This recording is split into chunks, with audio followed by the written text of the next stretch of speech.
Hey guys, and welcome back to another video. Thank you for the support. YouTube, however, tells me that 80% of you are watching but you're not subscribed. Subscribe. This will help us to create more videos for you, and so you can make the best decision whenever you're buying your next car. Today we are talking about the top 5 cars that will thrive in this fuel crisis, or you can call it the new fuel rates, because we are not sure whether the prices will ever go back down. But the question you want answered is, are there those cars that can still give you that satisfaction of fuel consumption that you used to enjoy before the prices went up? Let's discuss.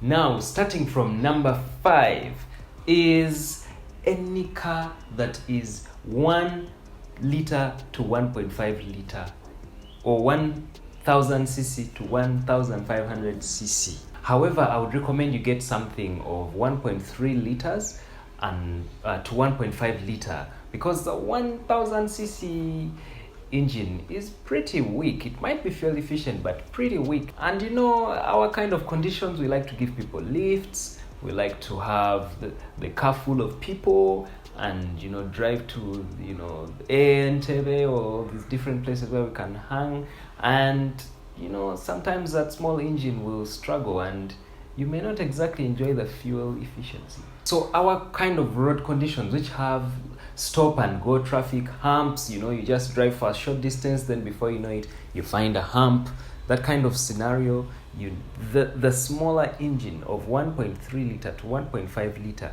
will do just perfect. Most of the cars in that category will give you a fuel consumption of about 15 to 17 kilometers per liter. Some of the cars in this category are the Toyota Fielders, the Toyota Auris, the Toyota Rumions, and when you get actually to 2010 models, you can actually find a Fielder which can give you, I was surprised by a Fielder which can give you a fuel consumption of about 20 kilometers a liter.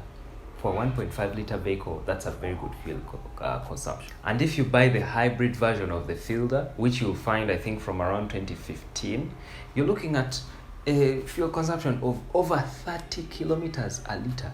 30 kilometers. It means that I could easily drive from Kampala to Mukono, or actually I could easily drive from Kampala to Entebbe with 1 liter of fuel.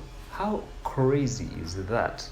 Now, most of these cars that I've just spoken about are actually 5-seaters, and sometimes you might need a few more seats, or you might just want a bigger boot, and that's where the Honda Stream comes in. You can get the 1.8 liter or the 2 liter engine, and those cars can easily give you 14 kilometers in 1 liter. 14 kilometers in 1 liter. That's amazing for any vehicle in any category. And one of the reasons why I like the Honda Stream is because it's sturdy, it's stable, and those cars are reliable. Of course, you have to look after them well, but those cars are really well built, and it has that R20A Honda engine, which is very, very reliable. There's also the R18A, which is for the 1.8 liter engine. Now, number 3 on our list is the Toyota Wish. Yep, I know there's so many people who hate the shape of the Wish. They don't like how it was designed and what it looks like inside. But to be honest with you, that car is fuel efficient. And the newer model, the 2009 models, all from 2009, they all had the CVT gearbox, which is it gives you the right gear, let's just say that, at the right time. And you're looking at 16 kilometers per liter. Now, say you're a family person, 16 kilometers in 1 liter, that's a saving, because that means, say you can drive around Kampala, say at least one direction and spend only 7,000 shillings, which there's no person, whether taxi or whatever bike, that will take you and your family at that price. Now, my preference would be more towards the Honda Stream because it's more sturdy, and when you compare the two between the Wish and the Stream, you find that the Wish feels quite light, especially at high speeds. And so, if you're the person that is keen on driving fast, you might feel a bit scared driving the Toyota Wish. However, it doesn't, if you're just any regular person who just wants to move from point A to point B, that car will satisfy your desires. Just forget about the shape, it will work for you. Now, number 2 on our list is the Toyota Fielder 2010 model. The one I'm specifically talking about is the 1.8 liter, because already we've spoken about the cars of 1.5 liter and below. Now, this Fielder is a 1.8 liter petrol 2-wheel drive. It will give you 18.6 kilometers per liter. For a 1.8 liter car, that is a very, very good fuel consumption. Now, this car is also comfortable. It's also nice to drive, and it's also a very good fast car.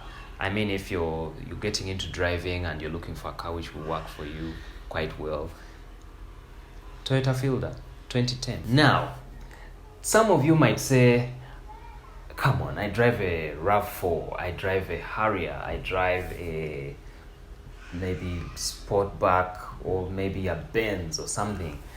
I can't go down and buy these cars you're talking about. That's okay. This number 1 is for you. Now, I tried as much as possible not to talk about hybrids, but in order to achieve certain fuel economy, you might have to consider a hybrid. And that's number 1 on our list, the 2011 Lexus CT200. Now, the CT200 Lexus actually has a 1.8 liter engine.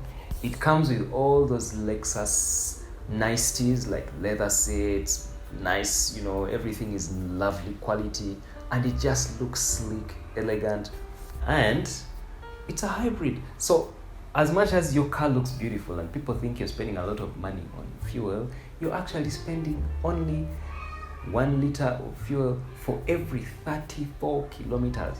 So the next time you're on the market and you're wondering, what car should I switch to? These cars should be on your top 5 list. Thanks again for watching until this point. If you haven't yet, subscribe. We're trying to reach 1,000 subscribers. And the more subscribers we have, the more content we can push out. And thank you for the support for those who have subscribed. And see you in the next one.